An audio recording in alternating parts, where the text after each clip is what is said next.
Are you having a hard time figuring out what to get Dad for Father's Day? You should check out Row 1 Brand's Vintage Pictorum Gallery. They have America's best sports art. With over 7,200 historic sports prints, you're assured to find something unique for Dad this Father's Day. Instead of a boring old tie, get him a historic baseball photo taken by Henry High Sandom at the historic Polo Grounds Stadium in New York City during the 1894 Temple Cup. Or, if he's an NFL buff, check out the 1963 vintage NFL poster. These are so good looking that you'll be amazed how they turn out. Shop now at sportshistorynetwork.com/row1 and save 15% off your order. Thanks for listening to the Pigskin Tales podcast. This story was written and produced by your host Ross Bliley, edited by Nikki Bliley. You can follow me on social media outlets Facebook, Twitter, and Instagram. You can find the podcast on multiple music streaming providers including Spotify, Amazon Music, and Audible. If you like what you hear and want to support my work, subscribe to the show on the Sports History Network. As a conversation starter, you can email me questions or leave feedback of the show at pigskinTalesPodcast@gmail.com. The soundtrack is provided by Kevin MacLeod of filmmusic.io. Before we get into the story, I have to mention newspapers.com. I use it for my research and I love it because it gives me so much interesting information I would have never found otherwise. If you visit sportshistorynetwork.com, we offer a free 1-week subscription as a trial. With a paid subscription, you'll be supporting the production of this podcast as well as the other shows. Once again, thanks for listening to the Pigskin Tales podcast.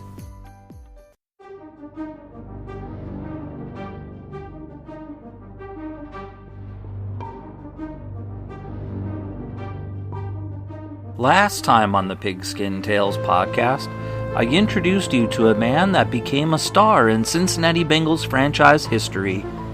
Jim LeClair was a guy from South St. Paul, Minnesota, who grew up to be an all-pro at the NFL level. His passion, toughness, and never-say-quit attitude propelled him to the highest level. He is remembered for his love of God, family, and football, in that order. He also played for the New Jersey Generals for 2 seasons in the USFL in the mid-1980s.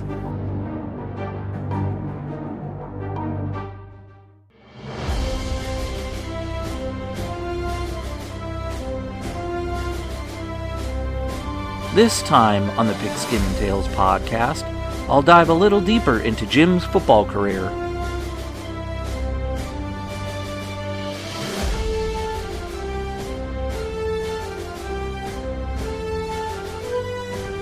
This is Pigskin Tales.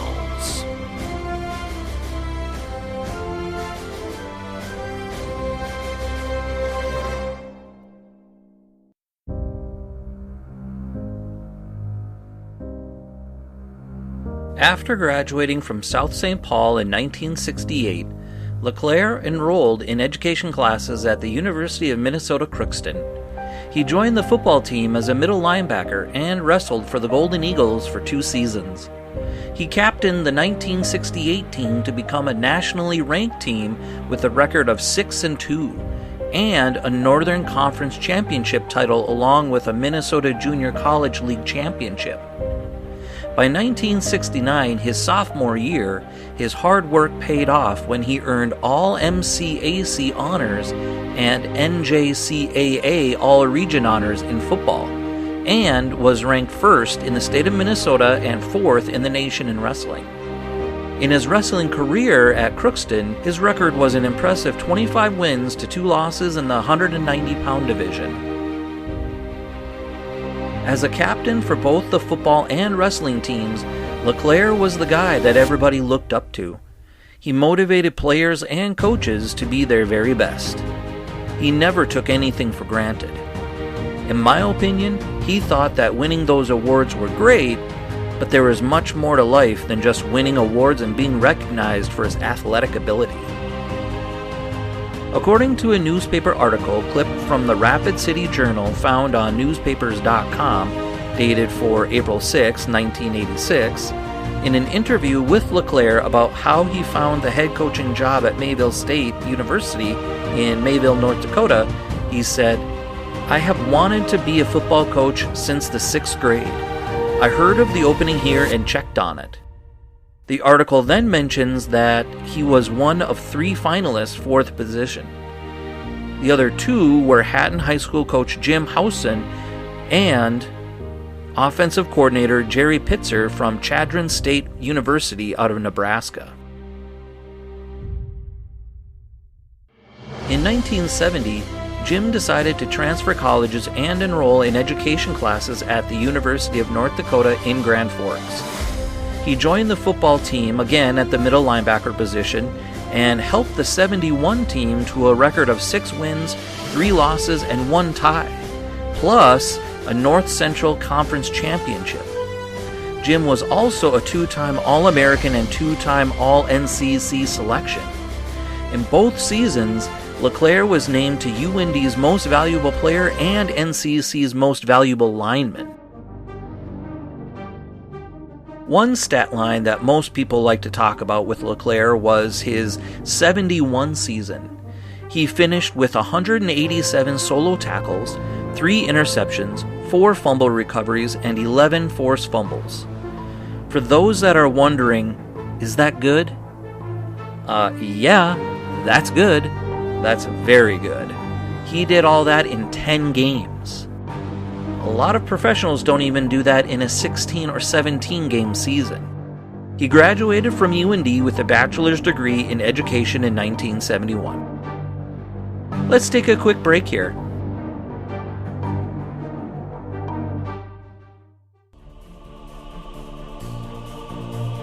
We at the Sports History Network are thrilled to work with our sponsors and partners. With their support, we are able to produce great content for you. The other cool thing is most of our sponsors and partners offer discounts to pass along to our fans. So if you go to the sportshistorynetwork.com/sponsors page, you'll find Row 1, Royal Retros, Play Classic, Thrive Fantasy, and Mega Seats. All of these offer great discounts.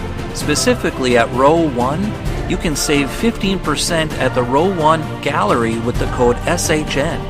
The Row 1 Gallery includes over 5,200 reproduced sports history prints on a variety of sizes of wood, metal, canvas, acrylic, or poster paper.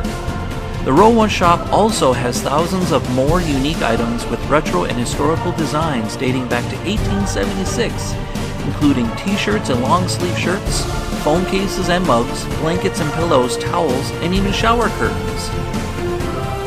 With Royal Retros, they're the king of throwbacks. They've got jerseys, shirts, hats, collectibles, and more from defunct leagues and other teams in those leagues. From Play Classic Games, it's sports simulation board games. Just use the code SHN for 10% off your first order. From Thrive Fantasy, it's a daily fantasy sports and esports app for player props. Use the promo code SHN for instant 100% match up to $100. And with Mega Seats, they're tickets with no fees. You can save up to 10% with the code SHN. So check them out on the sportshistorynetwork.com sponsors page. That's sportshistorynetwork.com/sponsors. The soundtrack is provided by Kevin MacLeod of filmmusic.io.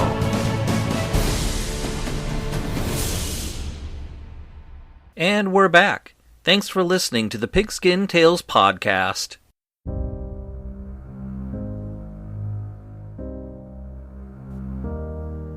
So now that I've told you about Jim's collegiate career at the University of Minnesota Crookston and the University of North Dakota, the next part of his story is the NFL.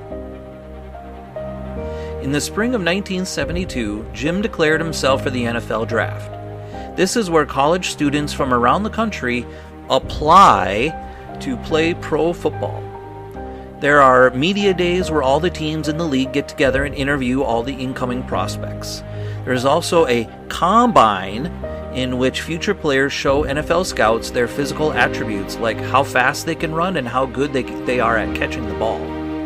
Teams also look at how smart they are at processing information in high-pressure situations.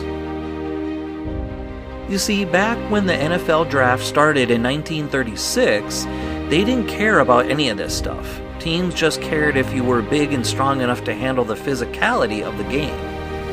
Now, teams take into account a lot more than just physical attributes. There's a lot of thinking that's involved. That's why some of the highest paid players in the NFL right now, like Patrick Mahomes and Aaron Rodgers, get paid hundreds of millions of dollars for 4 to 10 years. Their ability to master quick decisions in split seconds is unbelievable. So, in 1972, when Jim applied to play football professionally, he was selected in the 3rd round by the Cincinnati Bengals. Over the course of 12 seasons with the Bengals, Jim was the starting middle linebacker for 10 of the 12 seasons.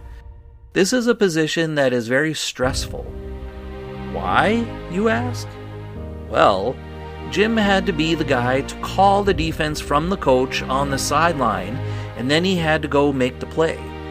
It wasn't always easy because the opposing team set up in different formations and then shifted into another formation to throw off the defense.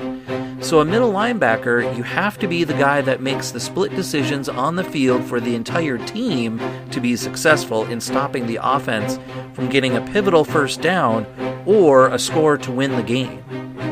Sometimes you have to be willing to sacrifice yourself for the good of the team in order to win the game. Well, what do you mean? It means that you have to put your body in a position to win the down. It might mean going up against a guy bigger than you to stop a guy that's faster than you. You have to be willing to give a big hit or get hit in order for someone else to make the play. That's why it's stressful. In 1976, Jim made the Pro Bowl and was named to the NFL's All-Pro team. Making the Pro Bowl in the mid-70s is quite an accomplishment. It means that you're better than all the other players that didn't make it, but had an outstanding season. What's impressive about it for me is the fact that he came from many small schools and beat out others in better conferences and bigger NFL markets. That's pretty rare.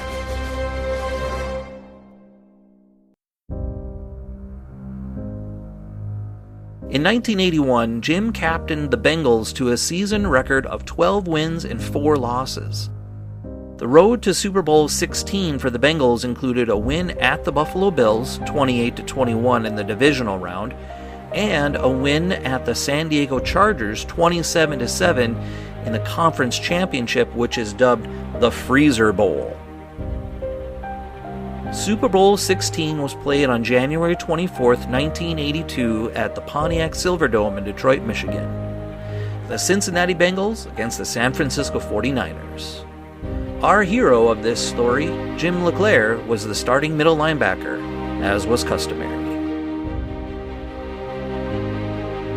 To start the game, the Bengals special teams unit forced a fumble on the 49ers and recovered it in 49er territory.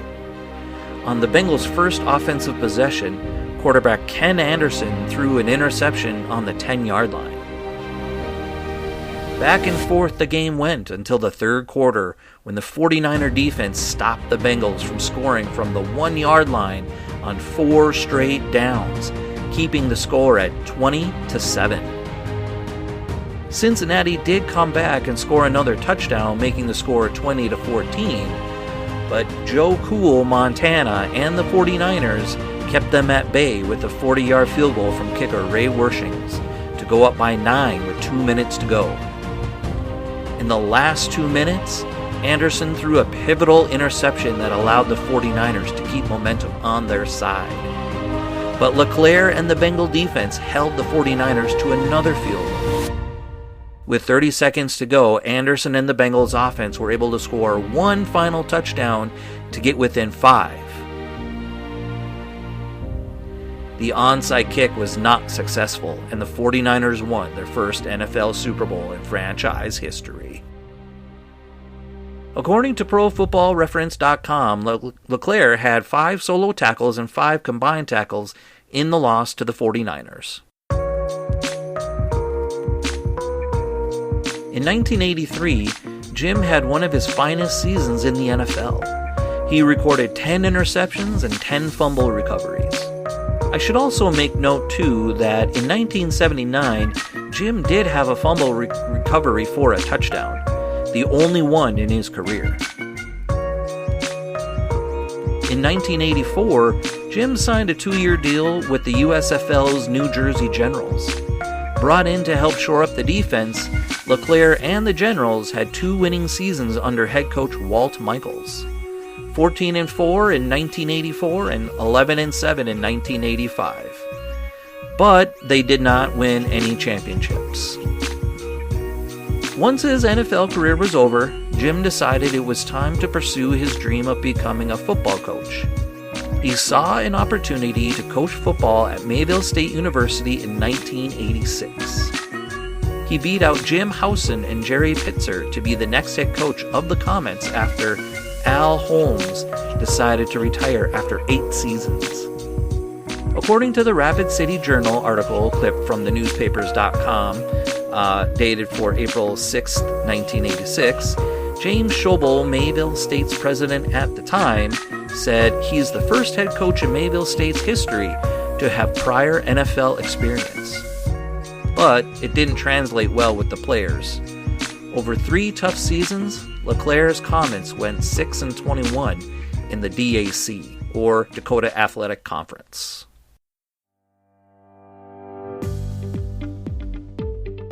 Thanks for listening to the Pigskin Tales podcast. This story was written and produced by your host, Ross Bliley, edited by Nikki Bliley. You can follow me on social media outlets, Facebook, Twitter, and Instagram.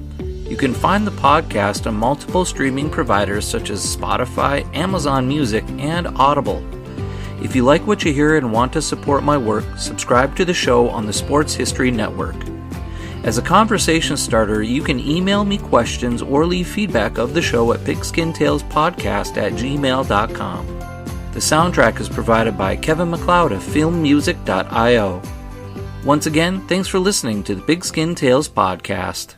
We here at the Sports History Network proudly partner with 26 podcasts, all revolving around the history of sports.